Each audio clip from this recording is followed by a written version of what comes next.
মেয়েদের ক্ষেত্রে ২১ থেকে ৩৫ দিন পরপরই সাধারণত পিরিয়ড হয়ে থাকে।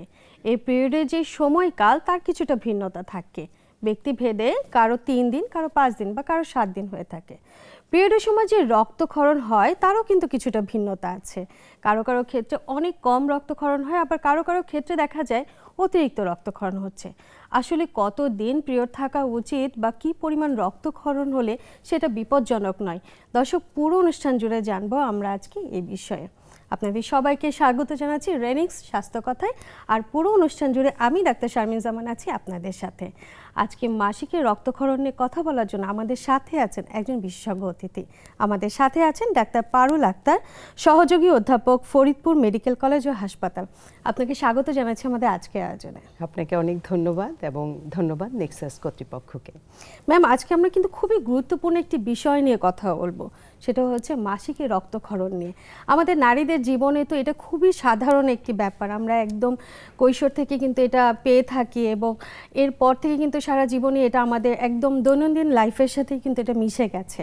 তবে নারীদের ক্ষেত্রে যেটা হয় যে সময়কালটা অনেকটা ভিন্ন থাকে, কারোর ক্ষেত্রে ৩ দিন থাকে, কারোর ক্ষেত্রে ৫ দিন বা ৭ দিন, অনেকে ১০ দিনের বেশিও হয়ে থাকে। আসলে কোন সময়টা বা কত দিন সময় আসলে পিরিয়ডে থাকার বিষয়? আমাদের প্রতিটি মেয়ের এই ব্যাপারে খুব ভালোভাবে জানা থাকা দরকার। প্রথমে আমি একটু বলি যে মাসিকটি আমাদের, আপনি বললেন যে এটা খুবই একটা দৈনন্দিন বিষয়। একটা মেয়ে যখন কিশোরী বয়সে উপনীত হয় ১২-১৩, তখন থেকে এটা শুরু হয়ে যায় এবং এটি মোটামুটি ৪০-৪৫ বছর পর্যন্ত চলে। ৪৫ থেকে ৫০ বছর বয়সে এটি আবার আস্তে আস্তে কমে বন্ধ হয়ে যায়, যেটিকে আমরা মেনোপজ বলি।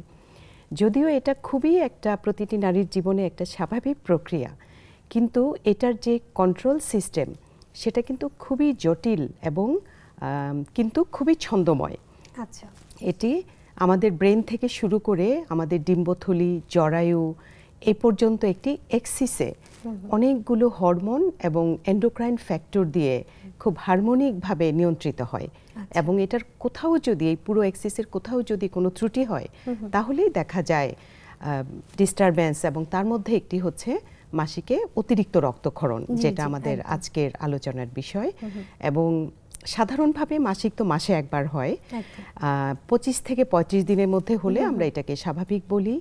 আর সাধারণত থাকে ৩ থেকে ৭ দিন।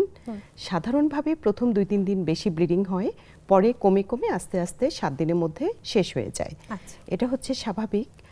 আর এখন কথা হচ্ছে যে অতিরিক্ত রক্তক্ষরণ আমরা কখন বলবো? হ্যাঁ, এটা জানবো, কিন্তু তার আগে একটু সংক্ষেপে জানি যে এই যে যখন ঋতু পরিবর্তনের সময়টা যাচ্ছে, ঋতুস্রাবের সময়টাতে অনেকে দেখা যায় যে রক্তক্ষরণের সাথে সাথে পেটে ব্যথা অনুভূত হয়।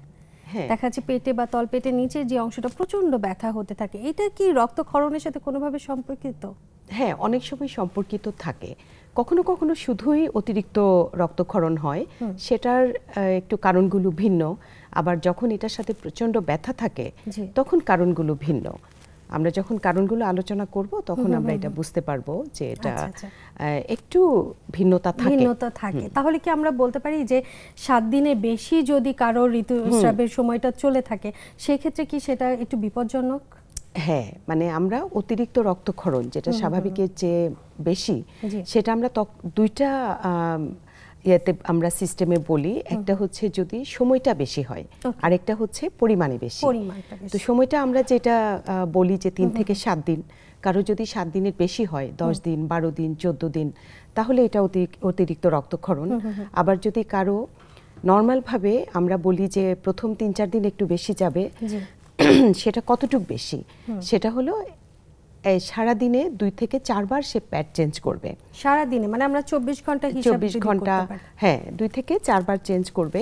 কিন্তু যদি অনেকের ৫ বার, ৭ বার, ৮ বার চেঞ্জ করতে হয়, অথবা তার বড় বড় চাকা যায় বা ব্লিডিং এর ফোর্সটা অনেক বেশি থাকে, অথবা আরেকটা আমরা প্যারামিটার বলি যে ৩ ঘন্টার কম সময়ে কারো যদি একটি প্যাড পুরোপুরি ভিজে যায়, অথবা কারো যদি ঘুমের মধ্যে রক্ত দিয়ে বিছানা ভিজে যায়, এইগুলো যদি থাকে তাহলে আমরা এটা বলি যে এটা খুব সচেতন হতে হবে এবং এটা অতিরিক্ত রক্তক্ষরণ।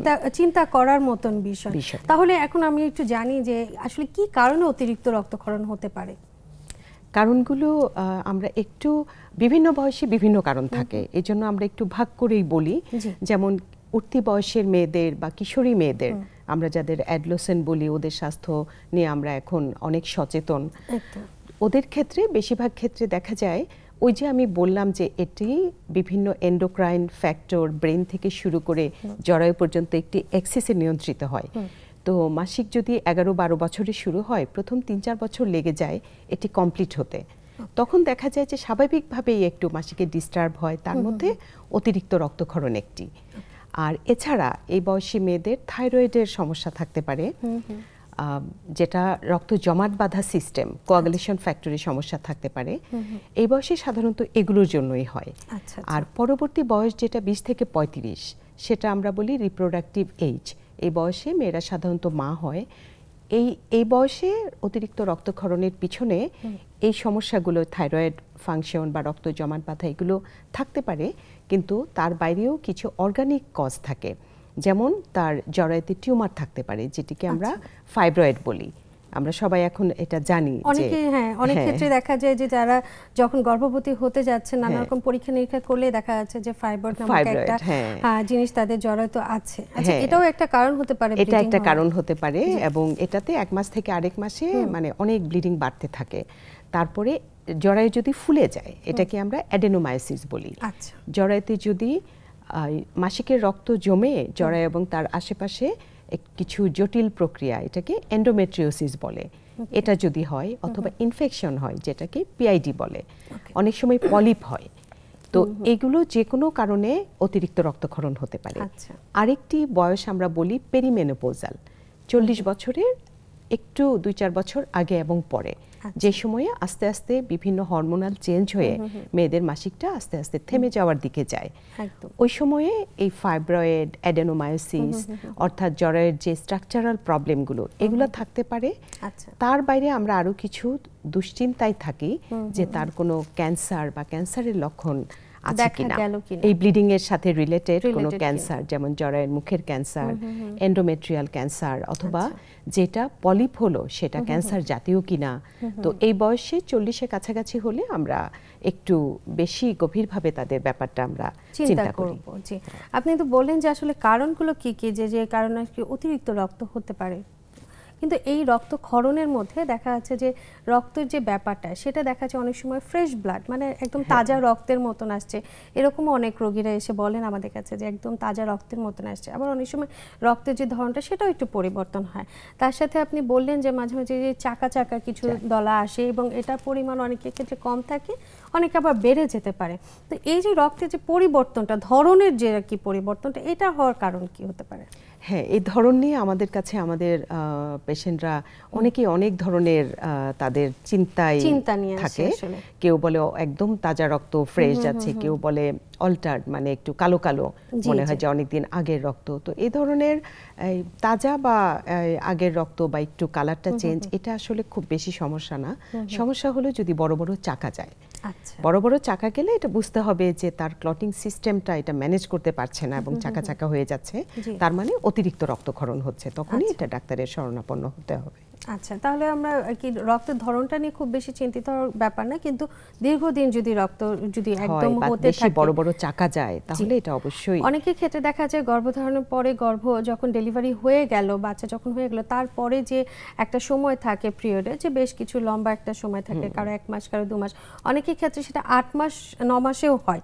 সেটাও কি আমরা বলবো যে অতিরিক্ত রক্তক্ষরণের মধ্যে একটা কারণ?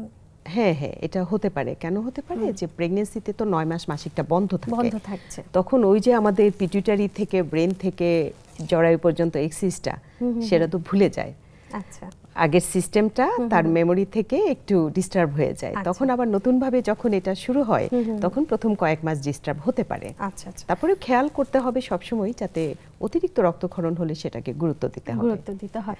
যখন একজন নারী বুঝলেন, বা আমাদের ঘরে যে কিশোরী আছেন যার নতুন করে শুরু হচ্ছে পিরিয়ডের সময়টা, সে নতুন করে নিচ্ছে, এই সময়টা তার জন্য খুবই ভালনারেবল একটা সময় থাকে, যে এটাকে মেনে নেওয়া বা এতদিন ধরে মেনটেন করাটা পিরিয়ডের সময়টা তাদের জন্য খুব কষ্টকর হয়ে যায়। এবং এই সময়টা আপনি প্রথমে বলেছেন যে রক্তের যে ক্ষরণ হওয়ার যে প্রবণতা, সেটাও অনেকটা বেশি থাকে। তো একজন কিশোরীর জন্য সে আসলে কিভাবে এটাকে মেনটেন করতে পারে, বা নিয়ন্ত্রণে কি আনা সম্ভব কিনা অতিরিক্ত রক্তক্ষরণটাকে? হ্যাঁ, অতিরিক্ত রক্তক্ষরণটা তো নিয়ন্ত্রণে আনতেই হবে। আমি এই জন্য কিশোরী মেয়েদের বা আমাদের যে তরুণ নারীরা তাদের উদ্দেশ্যে সবসময় বলবো যে মাসিকটা একটা স্বাভাবিক প্রক্রিয়া, স্বাভাবিক শারীরিক প্রক্রিয়া। এখানে লজ্জা, সংকোচ কোনো কিছুর কোনো স্থান দেয়া যাবে না। এবং যদি কখনো কোনো ব্যত্যয় হয়, অর্থাৎ 7 দিনের চেয়ে বেশি থাকে, অথবা ডেইলি অনেকগুলো প্যাড চেঞ্জ করতে হচ্ছে, অথবা অনেক সময় খুব ব্যাড স্মেল থাকে, এ ধরনের যে কোনো প্রবলেমে পরিবারের অন্য সদস্যদের এটা জানাতে হবে, সাহায্য নিতে হবে, মা বাবাকে বলতে হবে, ডক্টরের শরণাপন্ন হতে হবে। আরেকটা হলো যে খুব ক্লিনলিনেস, পরিষ্কার পরিচ্ছন্নতা মেনটেন করতে হবে। এবং সব সময় এটা খুবই গুরুত্বের সাথে নিতে হবে, এবং যে কাপড় ইউজ করেন বা প্যাড ইউজ করেন, মানে এগুলো যাতে খুবই পরিচ্ছন্ন হয় এবং ডেইলি কয়েকবার চেঞ্জ হয়, এই জিনিসগুলো খুব গুরুত্বের সাথে দেখতে হবে। কারণ আমরা পাই যে পরবর্তীতে এই কিশোরী মেয়েটা যখন মা হতে যাবে বা তার আগে পরে পিআইডি ইনফেকশন, জরায়ুন ইনফেকশন বলে একটা রোগ আছে, সেটা অন্য কোনো কারণ আমরা খুঁজে পাই না। তখন দেখা যায় বেশিরভাগ সময় এই মাসিকের সময় যে তারা হয়তো আনইজি ফিল করেছে, লজ্জা পেয়েছে, সংকোচ করেছে, বলতে পারে নাই, একটু ময়লা কাপড় চোপড় ইউজ করেছে, অথবা প্যাড হয়তো কেনা ছিল না, তখন ওইটা ঠিকমতো বলতে পারে নাই, এই সমস্যাগুলো থেকে ইনফেকশন হয়ে গিয়েছে। একদম। সেসব ক্ষেত্রে আসলে যদি ইনফেকশন হয়ে যায়, তাহলে একজন কিশোরীর জন্য আসলে পরবর্তীতে কি কি ধরনের সমস্যা হতে পারে? হ্যাঁ, সেটা তো অনেক ধরনের জটিলতা হতে পারে। প্রথম কথা হচ্ছে যে ইনফেকশন থাকলে তো আসলে প্রচণ্ড ব্যথা হবে, মাসিকের রক্তক্ষরণ আরও বাড়বে এবং ব্যথা হবে প্রচণ্ড। এগুলো তার দৈনন্দিন সমস্যা। আবার সে যখন আরও বড় হবে, বিয়ের পরে, তখন আবার প্রেগনেন্সি নিতে অসুবিধা হতে পারে, ইনফার্টিলিটি হতে পারে। একদম। এই জিনিসগুলো তো খুব আর কি সাধারণ একটা বিষয়, যে আসলে কোন পর্যায়ে গিয়ে আসলে চিন্তা করবে যে এখন আমাদের বড়দের জানানো উচিত। তার চেয়ে বড় গুরুত্বপূর্ণ বিষয়গুলো হচ্ছে যে আমাদের যারা মা চাচিরা আছেন তারাও যাতে বিষয়টা গুরুত্ব দেন, অবশ্যই। এবং এটা একটা পর্যায়ে অবশ্যই একজন চিকিৎসকের শরণাপন্ন নিতে হবে। এই পর্যায়টা যদি একটু বলেন যে আসলে তারা কোন সময়টা চিন্তা করবেন যে আমার এখন চিকিৎসকের কাছে যেতেই হবে। এই যে অতিরিক্ত রক্তক্ষরণ, সেটা যখনই হোক, হ্যাঁ, মাসিকে হলে তো অবশ্যই এটা আসলে অপেক্ষার কোনো সুযোগ নাই। যদি আমার একটা সাইকেলে অনেক বেশি হয়, হয়তো আমি বড়জোর পরের সাইকেলটা দেখতে পারি যে অনেক দিন থাকছে অথবা অনেক বেশি হচ্ছে, তখনই এটা চিকিৎসকের পরামর্শ হতে হবে। কারণ আমরা প্র্যাকটিক্যাল লাইফে, আমি একটু আগে বলছিলাম যে একজন মা কিশোরী মেয়েকে নিয়ে আসছে, তার হিমোগ্লোবিন 1, মানে এবং আমরা জিজ্ঞেস করার পর যে 1 মাস ধরে রক্ত যাচ্ছে এবং ভাবছে যে হয়তো কালকেই থেমে যাবে, কালকে করে করে দেখা গেল যে 1 মাস ধরে, এবং এই মেয়েটা যখন একদম অসুস্থ হয়ে মাথা ঘুরে পড়ে গেল, আমাদের কাছে আসলো, তার পালস নাই, ব্লাড প্রেশার নাই, এবং অনেকগুলো রক্ত দিতে হয়েছে। তো এরকম আমরা প্রায়ই পাই, হয়তো 1 না 5, 6, 7 নিয়ে আসে, কিন্তু এটা আসলে একটু অপেক্ষার কারণে হয় যে দেখি পরে মাসিকটা, দেখতে দেখতে দেখা যায় 3 মাস, 6 মাস, 1 বছর পার হয়ে গেল। এই সময়ের মধ্যে তার অনেক রক্তশূন্যতা হয়ে গেল, এবং সেটা রক্তশূন্যতা থেকে যে অনেক জটিলতা হয় সেগুলো হয়ে গেল। একদম। এই যে রক্তশূন্যতার কথা বলছেন, যে রক্তক্ষরণ হতে গিয়ে দেখা যাচ্ছে যে নারীদের ক্ষেত্রে বেশি করে রক্ত স্বল্পতা হয়ে যাচ্ছে, এই রক্ত স্বল্পতার সাথে আরও কি কোনো সমস্যা হতে পারে কি? রক্ত স্বল্পতার সাথে তো আরও অনেক জটিলতা হতে পারে। হ্যাঁ, জটিলতাগুলো আমরা যদি প্রথমে চিন্তা করি যে রক্ত স্বল্পতা যখনই এটা অল্প বা মাঝারি আকারের হয়, তখন আমাদের নারীদের তো আসলে অনেক কাজ থাকে, উঠতি বয়স থেকে শুরু করে এবং পরবর্তী বয়সে বাচ্চার যত্ন, ফ্যামিলির যত্ন, ফ্যামিলির কাজ, আর যারা ওয়ার্কিং মাদার, বাইরের কাজ করতে গেলে দেখা যায় যে তার খুব উইক লাগছে, দুর্বল লাগছে, তার ভালো লাগছে না, খেতে ইচ্ছে হচ্ছে না, খাবারে অরুচি, মানে এই জিনিসগুলো, এবং বারবার ইনফেকশন, তার বারবারই হয়তো প্রস্রাবে ইনফেকশন হয়ে যাচ্ছে বা কাশি হচ্ছে, ভালো হচ্ছে না। তো এই প্রবলেমগুলো হতে পারে। আবার মারাত্মক রক্তশূন্যতা অনেক সময় একদম হার্ট ফেল হয়ে যেতে পারে। আরেকটা খুবই ইম্পর্টেন্ট বিষয় যে এই অতিরিক্ত রক্তক্ষরণ থেকে যাদের রক্তশূন্যতা হয়, এই যে 20 থেকে 35 বছর, এটা কিন্তু রিপ্রোডাক্টিভ এজ, অথবা এই বয়সেই মেয়েরা মা হয়। দেখা যায় যে এটা ডাক্তারি চিকিৎসা না নিয়ে তার হিমোগ্লোবিনটা হলো 6, 7, এই অবস্থায় তার প্রেগনেন্সি হচ্ছে। তখন ওই যে প্রেগনেন্সিতে যে রক্তশূন্যতা, সেটা যে মারাত্মক সব জটিলতা, যেমন প্রি এক্লাম্পসিয়া, এক্লাম্পসিয়া, সময়ের আগে পানি ভেঙে যাওয়া, সময়ের আগে ব্যথা উঠে যাওয়া, হ্যাঁ, এবং ডেলিভারির সময়ে অবস্ট্রাক্টেড লেবার বা দীর্ঘায়িত প্রসব, তার পরবর্তীতে পোস্টপার্টাম হেমোরেজ বা পিপিএইচ এসব মারাত্মক জটিলতাগুলো তার হয়ে যাচ্ছে, একদম শুরু হয়ে যায়। এবং এর ফলে তো আমাদের যে সন্তান, যে অনাগত সন্তান থাকে, তার জন্য অনেক বেশি ঝুঁকিপূর্ণ একটা পরিবেশ তৈরি হয়ে যায়। আমাদের নারীদের ক্ষেত্রে দেখা যায় যে সবাই খুব ব্যস্ত। আপনি যেটা বললেন যে নারীরা আসলে কৈশোর থেকে খুব ব্যস্ততার মধ্যে সময় কাটায়। এই ব্যস্ততার মধ্যে তাদের আরেকটা পর্যায়ে থাকে যে ঘর থেকে বাইরে যাওয়ার সময়টা। বাইরে যাওয়ার ক্ষেত্রে দেখা যায় অনেকে পানিটাও খেতে চান না যদি আমাকে ওয়াশরুম ইউজ করতে হয়। সেই ক্ষেত্রে পিরিয়ডের সময়টা তো তাদের একই রকম সমস্যা সম্মুখীন হতে হয়, যে তার প্যাডটা চেঞ্জ করার সময় হচ্ছে, সে পারছে না বা করছে না, চিন্তা করছে আমি একবার বাসায় গিয়ে করবো। লং টাইম যখন একটা প্যাড সে ইউজ করছে, তাতে কি কি ক্ষতিকর জিনিস হতে পারে সেই সম্পর্কে জানবো, কিন্তু একটা ছোট বিরতি থেকে এসে। দর্শক, আপনারা দেখছেন রেনেক্স স্বাস্থ্য কথা। সময় হয়ে গেল ছোট্ট একটি বিরতি নিয়ে, সাথেই থাকুন, ফিরছি কিছুক্ষণের মধ্যে।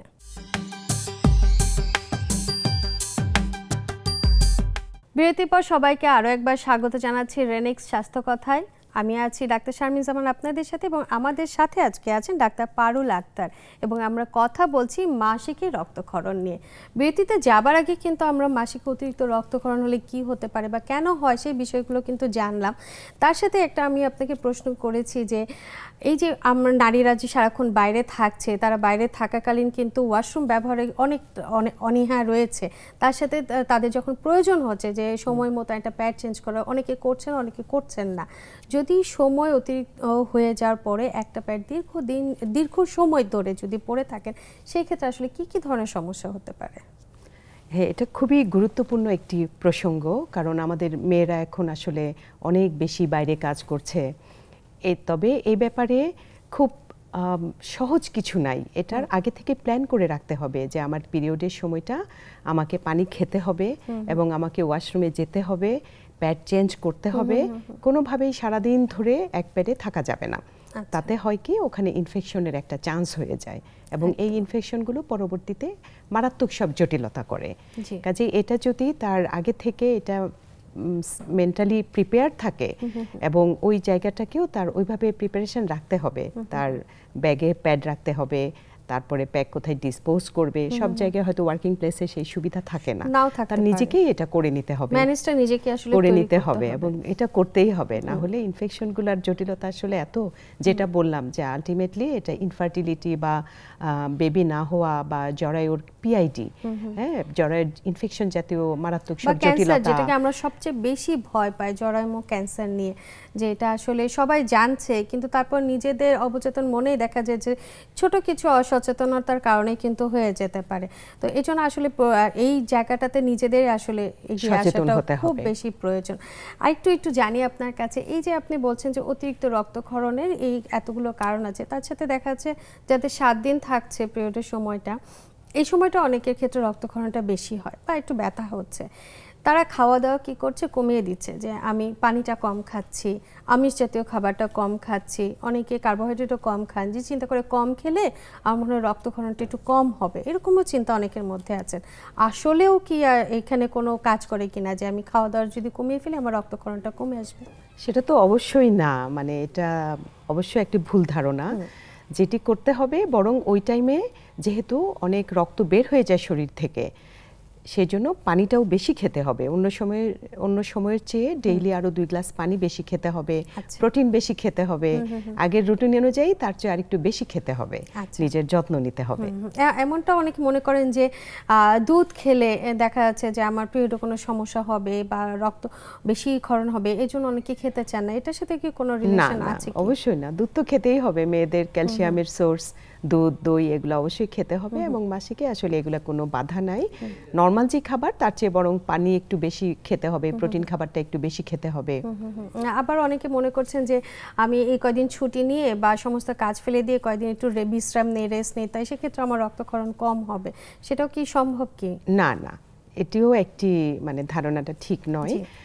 কারণ আমরা বলি যে পিরিয়ডের সময় নর্মালভাবে কাজকর্ম করবে, এবং এটা আমরা খুবই গুরুত্ব দেই যে অনেকেই আছে যে ওই টাইমে বাচ্চাকে স্কুলে যেতে দেয় না, কিন্তু এটা ঠিক নয়। বাচ্চা যদি বাসায় শুয়ে বসে থাকে তাহলে ভিতরে কনজেশন হয়, আরো বেশি ব্লিডিং হয় এবং ব্যথা হয়। কিন্তু সে যদি নরমালি ওয়ার্কিং থাকে এবং আমাদের ওয়ার্কিং নারীরা তারা নরমাল কাজকর্ম করে স্বাভাবিকভাবে, তাহলে বরং ব্যথা ব্লিডিং দুটোই কম হয়, দুটোই স্বাস্থ্যকর অবস্থায় থাকে। দুটোই স্বাস্থ্যকর অবস্থা থাকে। এই পিরিয়ডের সময়টার ক্ষেত্রে ব্যথা নিয়ে সবার একটা খুব বড় একটা ঝামেলা থাকে যে প্রচন্ড পেটে ব্যথা থাকে, তলপেটের অংশটা ব্যথা থাকে, এই জন্য অনেকে চলাফেরা করতে খুব সমস্যা হয়ে যায়। আসলে এই ক্ষেত্রে কি ঘরোয়া কোনো পদ্ধতি আছে যে এই কিছু কাজ করলে আমার পেটে ব্যথাটা বা পিরিয়ডের যায় সময়টা আমি একটু আরামে থাকতে পারি? এখানে ঘরোয়া হয়তো বা একটু কুসুম গরম শেক দিতে পারে, কোনো একটু মেসেজ করতে পারে, কিন্তু এছাড়া অনেক বেশি ব্যথা হলে ওষুধ খাওয়াটাই ভালো আর কি। এখানে পিরিয়ডের ব্যথার জন্য খুব ভালো ভালো ওষুধ আছে, যেমন মেফেনামিক অ্যাসিড, এনএসাইডস, খুবই ভালো ওষুধ আছে, তেমন একটা সাইড ইফেক্টও নাই। আর যদি ব্যথাটা কম বা মাঝারি হয়, সিম্পল যে প্যারাসিটামল ট্যাবলেট সেটা খেলেই কিন্তু একটা কন্ট্রোলে থাকে। তবে ব্যথার কথা মাথায় আসলে সবাই ডিসপেন্সারিতে চলে যান এবং পাওয়ারফুল ব্যথার ওষুধ নিয়ে খাওয়া শুরু করেন।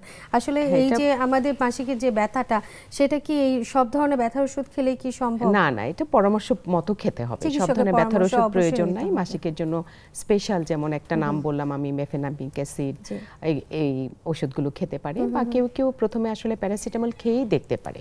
প্যারাসিটামলের সাথে ক্যাফেইন একটা আছে, সেটা যুক্ত প্যারাসিটামলটা খেলে সাধারণত পিরিয়ডের ব্যথাটা অনেকটুকু কমে যায়। করতে পারে। আচ্ছা, এই যে পিরিয়ডের সময়টাতে যে রক্তক্ষরণটা বেশি হচ্ছে, এই সময় যদি চিকিৎসকের কাছে যান, তারা কি আসলে রক্ত বন্ধ করার জন্য কি কোনো ওষুধ দেন?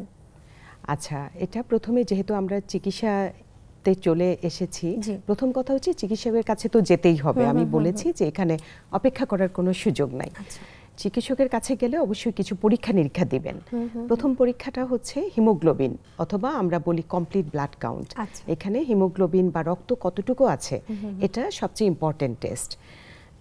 এখানে আমরা কিছু জিনিস পাই মানে প্র্যাকটিক্যাল ফিল্ডে, যে কেউ এসে বলছেন যে আমার গত 1 বছর ধরে অনেক রক্ত যায় মাসিকে, তো আমরা একটা হিমোগ্লোবিন করালে দেখলাম যে 12। আবার কেউ আছে হয়তো অন্য কোনো সমস্যা নিয়ে আসছে, যেমন প্রস্রাবে ইনফেকশন বা দুর্বলতা, তখনও আমরা একটা হিমোগ্লোবিন বা আমরা আসলে কমপ্লিট ব্লাড কাউন্টটা করাই, সিবিসি। সেটাতে দেখা গেল তার হিমোগ্লোবিন আসছে 6।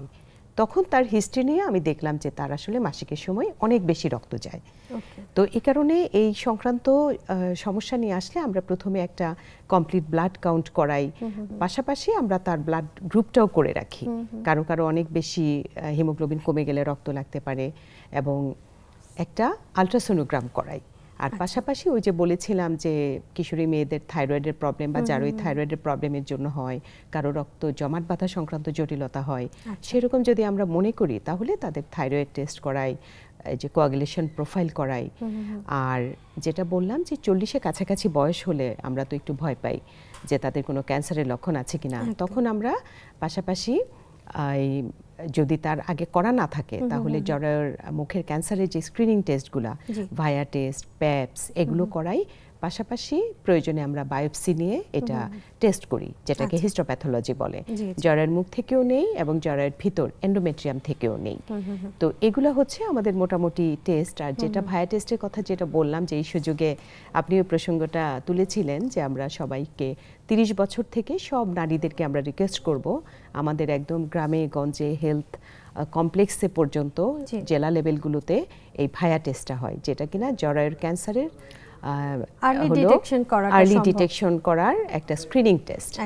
এবং এটা কোনো টাকা পয়সা লাগে না, এই ন্যাশনাল আইডি নিয়ে যেতে হয়, 5 বছর পর পর করতে হবে, 30 বছর থেকে শুরু করে 50 বছর পর্যন্ত। আপনি যেহেতু এই স্ক্রিনিং এর কথা বলেন, এর সাথে আরেকটু জানি যে জরায়ু ক্যান্সারের জন্য একটা প্রতিষেধক ব্যবহার করা হয়, একটা ভ্যাকসিন দেওয়ার একটা ইস্যু আছে, এটা আসলে কাদের জন্য, কোন বয়স থেকে নেওয়া যায়? এই ভ্যাকসিনটি 9 বছর থেকে নেওয়া শুরু করা যায়, এবং আমরা সাধারণত 45 বছর পর্যন্ত বলি। এবং আমাদের দেশেও কিন্তু কিছুদিন আগে স্কুলের সমস্ত মেয়েদের দেওয়া হয়েছিল, 9 বছর থেকে দেওয়া যায়। তো আমরা পরীক্ষা নিরীক্ষা এবং চিকিৎসার কথা বলছিলাম, পরীক্ষা নিরীক্ষার পরে আরেকটা আমরা আলট্রাসোনোগ্রাম করি। আলট্রাসোনোগ্রাম করলে আমি যে কারণগুলো বলেছিলাম যে কারো ক্ষেত্রে জরায়ুর টিউমার থাকতে পারে, ফাইব্রয়েড যেটা, বা জরায়ুটা ফুলে যেতে পারে, বা ইনফেকশন থেকে ওখানে টিউবগুলো ফুলে যেতে পারে। একটা আল্ট্রাসোনো করলে এই সব কিছু ডিটেক্ট হয়ে যায়, অথবা পলিপ থাকতে পারে। তো এই সব কিছু নির্ণয় হয়ে যায় একটা আল্ট্রাসোনোগ্রাম দিয়ে। এখন নির্ণয় করার পর আমরা চিকিৎসার কথা চিন্তা করি। চিকিৎসায় আমরা প্রথমেই সবাইকে আমরা ট্রানিক্সামিক অ্যাসিড নামে একটা ওষুধ দিই শুধু মাসিকের সময়টাতে। হ্যাঁ, সময়টাতে এটা বেশি রক্তপাত হতে সাহায্য করবে। হ্যাঁ, এটা সে খেয়ে যাবে মাসিকের সময়, এবং এটা ডোজটা ঠিক মতো খেতে হয়। আমরা যেটা ডোজে দেই যে 1 গ্রাম করে 6 থেকে 8 ঘন্টা পর পর। তো অনেকে আবার রোগীরা মনে করে যে একটা বাচ্চা মেয়ে, তাকে আমরা এটা 2টা করে 3 বেলা বা 4 বেলা দিতে হয়, যে এত ওষুধ খাবে, কম করে খাওয়াই। তখন দেখা যায় যে কাজ হচ্ছে না। এই ওষুধে আসলে তেমন কোনো সাইড ইফেক্ট নাই, আর মাসে তো এরকম 3 থেকে 5 দিন খাবে, কাজে ডোজ মতোই খাওয়া উচিত। মানে পিরিয়ড হওয়ার সময়টা যদি হ্যাঁ হ্যাঁ হ্যাঁ ওই সময়। আর এছাড়া তার পরবর্তী চিকিৎসাটা হচ্ছে কারণ অনুযায়ী। আমি কারো যদি কোনো থাইরয়েডের প্রবলেম হয়, সে হাইপোথাইরয়েড বা হাইপার থাইরয়েড, তাইলে সে অনুযায়ী আমি তাকে এন্ডোক্রাইনোলজিস্টের কাছে পাঠিয়ে দিব সেটার চিকিৎসার জন্য। কারো যদি রক্ত জমাট বাঁধা সংক্রান্ত সমস্যা থাকে, মেডিসিন এবং হেমাটোলজিস্টের কাছে পাঠাবো সেটার চিকিৎসার জন্য। আর বাকি যেগুলো থাকে, যে জরায়ুর টিউমার, ফাইব্রয়েড, অ্যাডেনোমায়োসিস বা ইনফেকশন, পলিপ, এগুলোর জন্য আমরা চিকিৎসা দিব। এবং বেশিরভাগ ক্ষেত্রে আমরা চিকিৎসা দেই ওই যে আমরা ট্রানিক্সামিক অ্যাসিড দিলাম, যে ওই পিরিয়ডের সময়টা রক্ত কমাবে। কারো এটাতেই ঠিক হয়ে যায়, সে 3 মাস 6 মাস বছর জুড়ে খেতে পারে। তার যদি আর রক্ত শূন্যতা না হয়, তাহলে এটা কিন্তু এটাই চলবে। আর যদি দেখা যায় যে না, টিউমার আছে বেশ বড় একটা, 8 সেন্টিমিটার 10 সেন্টিমিটার, তখন তো এটার পাশাপাশি আমাকে হয়তো বা অপারেশনও লাগতে পারে। তো অপারেশনের কথা পরে আসছি। আমরা যদি দেখি যে কারো সাইকেলটা যে 10 থেকে 12 দিন ব্লিডিং হচ্ছে, 14 দিন ব্লিডিং হচ্ছে, তখন ওই ট্রানিক্সামিক অ্যাসিডের পাশাপাশি আমাদের প্রোজেস্টেরন ওষুধ অথবা কন্ট্রাসেপটিভ পিল, যেমন সুখী পিল আমাদের সরকারিভাবে পাওয়া যায়, এগুলো দিয়েই ভালো চিকিৎসা হয়। এগুলো 3 মাস 6 মাস 9 মাস প্রয়োজনে বছর জুড়ে খাওয়া যায়। কিন্তু এই কন্ট্রাসেপটিভ পিলগুলো তো নানা রকম সাইড ইফেক্ট থাকে, অনেকে তো খেতে চায় না। হ্যাঁ, এটা অনেকে খেতে চায় না, কিন্তু আসলে তেমন কোনো সাইড ইফেক্ট নাই। এগুলো আমাদের বর্তমান প্রচলিত যেই পিলগুলো আছে সবই খুব লো ডোজের পিল, সাইড ইফেক্ট খুবই কম। কিন্তু ওদিকে যদি অনেক রক্তশূন্য হয়ে যায়, তাহলে তো এটার মারাত্মক সব প্রতিক্রিয়া আছে। তো অতিরিক্ত ঝুঁকিপূর্ণ জায়গায় না থেকে সেখান থেকে আসলে হ্যাঁ, না পিল এগুলো আসলে তেমন বড় কোনো সাইড ইফেক্ট নাই। বা আগের হাই ডোজের পিলগুলোতে যেমন সবাই হয়তো মোটা হতো অথবা সাইড ইফেক্ট থাকতো, এখন এগুলোর সাইড ইফেক্ট খুবই কম। আচ্ছা, তবে যেসব নারীরা চিন্তা করছেন যে এখন সে গর্ভধারণ করতে চান বা তারা ফ্যামিলি প্ল্যানিং করছেন যে তারা বাচ্চা নেবেন, তো তাদের ক্ষেত্রে যদি এরকম সিচুয়েশন হয় যে তার ব্লিডিংটা অনেক বেশি, কিন্তু তখন তো সে পিলটা নিতে পারছে না, বা এই ট্রানিক্সামিক অ্যাসিড এই ওষুধগুলো কি সে তখন নিতে পারবে? তখন সে পিল খেতে পারবে না বা প্রোজেস্টেরনও পারবে না, কিন্তু ট্রানিক্সামিক অ্যাসিডটা চালায় যেতে পারবে। এবং এর মধ্যে সাধারণভাবে যদি অন্য ভিতরে জটিলতা না থাকে, তার ফার্টিলিটি সংক্রান্ত, তাহলে তো সে প্রেগন্যান্সি নিবে বা হবে। কিন্তু যদি দেখা যায় যে অনেক মাস হয়ে গেছে, নিজেরা চেষ্টা করছেন, তবে এখনকার নারীরা এবং দাম্পত্য জীবনে কিন্তু সবাই খুব সচেতন।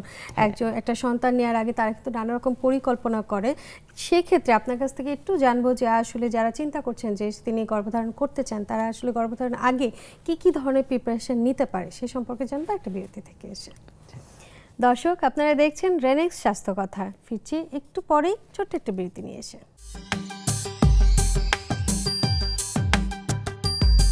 বিরতির পর সবাইকে আরও একবার স্বাগত জানাচ্ছি। আপনারা দেখছেন রেনেক্স স্বাস্থ্য কথা। আপনাদের সাথে আছি আমি ডাক্তার শারমিন জামান, এবং আজ আমাদের সাথে আছেন ডাক্তার পারুল আক্তার। এবং আজ আমরা কথা বলছি দর্শক মাসিকের রক্তক্ষরণ নিয়ে। আমরা কিন্তু জেনেছি যে আসলে মাসিকের রক্তক্ষরণ কি হলে বা অতিরিক্ত কখন হলে বুঝবে, কি করবে, চিকিৎসকের কাছে কখন যাবে। কিন্তু এর সাথে কিন্তু সম্পর্কিত একটা খুবই গুরুত্বপূর্ণ একটি বিষয়, সেটা হচ্ছে নতুন দাম্পত্য জীবনে যারা চিন্তা করছেন যে সন্তান নিবেন, তাদের ক্ষেত্রে যদি কারো এরকম অতিরিক্ত রক্তক্ষরণ হওয়ার সম্ভাবনা থাকে, তারা কি করবেন, বা এই ফ্যামিলি প্ল্যানিং করার আগে তারা কি ধরনের আসলে পরীক্ষা নিরীক্ষা করতে পারে তাদের সুস্থ একটা সন্তান জন্ম দেওয়ার জন্য? হ্যাঁ, অনেক ধন্যবাদ প্রশ্নটির জন্য। কারণ এটি খুবই প্রয়োজনীয় একটি বিষয় যে আমার প্ল্যান করে বেবি নেওয়া এবং তার আগে আমার একবার হলেও একজন ডক্টরের কাছে যাওয়া, তার কাছ থেকে কিছু পরামর্শ নেওয়া। কারণ একবার যদি প্রেগনেন্সি নেওয়ার আগে ডক্টরের কাছে যান, এখানে তার অনেকগুলো বিষয় ইনভেস্টিগেশনে চলে আসে। যেমন প্রথমেই ডাক্তার তার একটু প্রেশারটা মাপবেন। তো অনেক সময় দেখা যায় যে যারা ওয়ার্কিং কাপলরা একটু বয়স করে বেবি নিচ্ছেন, দেখা গেল তার প্রেশারটা বেশি। তাহলে প্রেশার যদি বেশি থাকে তাহলে প্রেশারটা একটু কন্ট্রোল করে, খুব সেফ ওষুধ আছে, এগুলো দিয়ে কন্ট্রোল করে বেবি নিল এবং তারা সচেতন থাকলো যে হ্যাঁ এই সমস্যাটা আছে, আমাকে এভাবে চেক আপে থাকতে হবে। 2 নাম্বার, তাকে হয়তো বা একটা হিমোগ্লোবিন করাবে। আমরা আগে আলোচনা করেছি আজকের যে টপিক, যে মাসিকে অতিরিক্ত রক্তক্ষরণ আমাদের অনেক কিশোরী মেয়েদের হয় এবং তারা আগে থেকে চিকিৎসা না নিলে দেখা গেল যে প্রেগনেন্সি হয়ে যাচ্ছে ওই 6, 7, 8 হিমোগ্লোবিন নিয়ে এবং এগুলার মারাত্মক সব কমপ্লিকেশন, জটিলতা থাকে প্রেগনেন্সিতে। তো যদি ওরকম একটা টেস্ট ডাক্তার সাহেব করাবেনি গেলে এবং সেটা হচ্ছে হিমোগ্লোবিন, তো সেটা যদি দেখা যায় যে কম আছে 7, 8, 9, তাহলে ওইভাবে তাকে হয়তো বা হয় মানে প্রয়োজন অনুসারে তাকে রক্তের ইনজেকশন অথবা মুখে ক্যাপসুল দিয়ে এবং খাওয়া দাওয়ার ব্যাপারে অ্যাডভাইস দিয়ে, হ্যাঁ এটা আমরা বলি যে 11-র উপর গিয়ে প্রেগনেন্সি নিতে। তারপরে আরও কিছু বিষয় থাকে, যেমন ডাক্তার ফলিক অ্যাসিড খেতে দেন, হ্যাঁ 2 বা 3 মাসের জন্য, এবং এটা সিম্পল একটা দামেও কম একটা ঔষধ, কিন্তু এই ফলিক অ্যাসিডের অভাবে কিন্তু বাচ্চার জন্মগত ত্রুটি হয়। বাচ্চার ব্রেন ঠিকমতো ডেভেলপমেন্ট হয় না, ব্রেনের যে স্কালটা ডেভেলপমেন্ট হয় না, খুব মানে জটিল কিছু সমস্যা হয়ে যায়। তো একজন ডাক্তারের পরামর্শ নেওয়া এবং কিভাবে চেক আপে থাকবেন, আর যদি ওইটা একটু বয়স্ক কেউ হয় তাহলে তো আরও কিছু ফ্যাক্টর থাকে, তার ডায়াবেটিস ধরা পড়তে পারে এবং সেই সংক্রান্ত ডায়াবেটিসের বিষয়টা হলো কি যে ডায়াবেটিস নিয়ে প্রেগনেন্সি হতে কোনো বাধা নাই, কিন্তু প্রথম থেকেই খুব স্ট্রিক্ট কন্ট্রোলে থাকতে হবে, প্রথম থেকেই খুব ভালোভাবে নিয়ন্ত্রণে থাকতে হবে। এই জন্য যে পরের তো অনেক জটিলতা হয়, কিন্তু প্রথমেই যদি নিয়ন্ত্রিত না থাকে বেবির গঠনটা অ্যাবনর্মাল হতে পারে, এবং এটা মারাত্মক সব ত্রুটিপূর্ণ বেবি হতে পারে, এবং বেবিদের অনেক সময় ডায়াবেটিস নিয়েও তারা জন্মগ্রহণ করতে পারে। হ্যাঁ সেটা হতে পারে, কিন্তু আমরা যেটা নিয়ে খুব চিন্তিত যে জন্মগত ত্রুটি নিয়ে একটা বাচ্চা হোক আমরা বা কোনো ফ্যামিলি চায় না। কাজেই খুব সিম্পল একটা, এটাকে আমরা প্রিনেটাল কাউন্সিলিং বলি, প্রি প্রেগনেন্সি কাউন্সিলিং, যে একবার যদি একটু ডাক্তার দেখান নতুন কাপলরা বা যারা প্ল্যান করছেন যে বেবি নেবেন, তাহলে সব দিক থেকে উনি একটু বুঝে সুস্থ হয়ে প্ল্যান করে এবং একটা সাকসেসফুল প্রেগনেন্সি হতে পারে। এর সাথে তো অনেক সময় দেখা যায় যে তাদের আল্ট্রাসাউন্ডও করা হয়। আল্ট্রাসোনোগ্রাম করার সময় যে আপনি মাঝখানে বললেন যে ফাইব্রয়েড নামক একটা জিনিস থাকে যেটার কারণে ব্লিডিং হয়, তো এই প্রেগনেন্সির সাথে যদি কারো এই ফাইব্রয়েডটা থাকে সেই ক্ষেত্রে কি অপারেশন কি আগেই করে নিতে হয় নাকি একদম ডেলিভারি পরেই করা যায়? আচ্ছা, এটা হলো যে ফাইব্রয়েডের সাইজের উপর ডিপেন্ড করবে, সাইজ এবং এটা আসলে অনেক ক্ষতি করছে কিনা। তো আমি আগেই বললাম যে আমরা কিছু পরীক্ষা নিরীক্ষা করি, যেমন হিমোগ্লোবিন, ওটা যদি মোটামুটি স্বাভাবিক থাকে আর ফাইব্রয়েডটা যদি ছোট বা মাঝারি, যেমন 3 সেন্টিমিটার 4 সেন্টিমিটার এরকম হলে আসলে এটা এই মুহূর্তে অপারেশনের কোনো প্রয়োজন নাই। তাদেরকে আমরা বলবো যে তারা চেষ্টা করতে এবং প্রেগনেন্সি নিতে। প্রেগনেন্সিতে হয়তো বা এটার জন্য কিছু জটিলতা হতে পারে, কিন্তু সেটা ওষুধ দিয়ে ম্যানেজ করা সম্ভব। কিন্তু ফাইব্রয়েডের অপারেশন কিন্তু অত সহজ না যে আমি যদি একটা মাঝারি বা ছোট ফাইব্রয়েড অপারেশন করতে যাই, অনেক সময় এমন জটিলতা হয় যে জরায়ু ফেলে দিতে হয়। তো কাজে আমরা এটা সহজে অপারেশনে যেতে চাই না। আর কিন্তু যদি এটা অনেক বড় হয়, যেমন 8-10 সেন্টিমিটার, হ্যাঁ, সে হয়তো আগে থেকে বুঝতে পারে নাই কিন্তু এখন আল্ট্রাসাউন্ডে ধরা পড়লো, অত বড় হলে ওইটা আসলে আগে অপারেশন করে তারপরে প্রেগনেন্সি নিতে হবে, না হলে প্রেগনেন্সিতে আসলে এত সব জটিলতা হবে, হয়তো দেখা যাবে যে প্রেগনেন্সির সময় একটা জটিলতার মধ্যে জটিলতা হচ্ছে যে রক্তক্ষরণটা ওই প্রেগনেন্সি পিরিয়ডেই হয়। আমরা সবাই জানি যে প্রেগনেন্সিতে কিন্তু রক্ত একদমই ক্ষরণ হবে না, জরায়ুর মুখ থেকে কোনো রকম রক্ত আসবে না, কিন্তু প্রেগনেন্সি পিরিয়ডে যাদের রক্তক্ষরণ হচ্ছে তাদের জন্য ব্যাপারটা কতটা আশঙ্কাজনক? প্রেগনেন্সি পিরিয়ডে যদি রক্তক্ষরণ হয় সেটাকে আমরা যদি শেষ দিকে হয়, মানে হয়তো 7 মাসের পরে, এটাকে আমরা আসলে এপিএইচ বলি, অ্যান্টিনেটাল হেমোরেজ, যেটা এটা একটা মারাত্মক বিষয়। এটা আপনার ফুল যদি নিচে থাকে অথবা কারো যদি প্রি-এক্লাম্পসিয়া থাকে, সেটা থেকে ফুল থেকে মারাত্মক রক্তপাত হয়ে পেট খুব শক্ত হয়ে যায় এবং মা বাচ্চা দুজনের জন্যই এটা ক্ষতিকর, মানে কি একদম লাইফ রিস্ক। আচ্ছা, সেক্ষেত্রে তো আমরা কিছুদিন সময় অপেক্ষা করে বা পেশেন্টকে ফুল বেড রেস্ট রেখে তারপর তাদেরকে এটা বেশিরভাগ ক্ষেত্রে তেমন একটা সময় পাওয়া যায় না আর কি। যদি এটা খুব মাইল্ড, খুব অল্প পরিমাণে হয় তাহলে এটা ওয়েট করা যায়। বেশিরভাগ ক্ষেত্রে এটা আসলে ওয়েট করাটা সম্ভব করা যায় না মায়ের জীবন রক্ষার্থে। আমরা অনুষ্ঠানে একদম শেষ পর্যায়ে চলে এসেছি, আপনার কাছে শেষ মুহূর্তে একটু জানবো, যারা এই মানে একদম কৈশোর বয়সে আছে, যাদের নতুন করে শুরু হচ্ছে যে তারা পিরিয়ডের মতন একটা জিনিসটাকে তারা তাদের জীবনের সাথে জড়িয়ে ফেলছে এবং সেটা থাকছে, সেটাকে অভ্যস্ত হতে হবে, তাদের জন্য কিছু পরামর্শ দিবেন। এবং পরিবারে যারা সিনিয়র আছেন, যারা মা বা চাচিরা আছেন বা আমাদের পরিবারের যে পুরুষ সদস্যরা, তারাও আসলে একজন কিশোরীকে কিভাবে আসলে ম্যানেজ করবেন এই যে এই ঋতু পরিবর্তনের সময়টাকে, তাকে এই সময়টাকে সে নিজে কিভাবে মানসিক বা শারীরিক দিক থেকে সুস্থ থাকতে পারে সেই বিষয়টা নিয়ে। হ্যাঁ, ধন্যবাদ। এটা প্রথম কথা হচ্ছে মা বাবা খালা ফুপু সবাই ঘরে যখন একটা কিশোরী মেয়ে থাকবে সচেতন থাকতে হবে এবং তার পিরিয়ড শুরুর আগেই তাকে একটু কাউন্সিলিং করে নিতে হবে যে তোমার এমন এমন হবে, তুমি বড় হচ্ছ, তোমার জরায়ুটা বড় হচ্ছে, এটা একটা মানে সৌভাগ্যের ব্যাপার, গর্বের ব্যাপার সময় মতো মাসিক হওয়া। এবং তাকে এইভাবে বুঝায়া সে যাতে আতঙ্কিত না হয়। আমরা অনেক পাই যে মা এবং বাচ্চা দুজনেই খুবই আতঙ্কিত যে মাসিক শুরু হয়ে গেছে, কিন্তু এটা কিন্তু খুব স্বাভাবিক, হয়তো কারো একটু আর্লি হয়, কিন্তু আতঙ্কের কিছু নাই।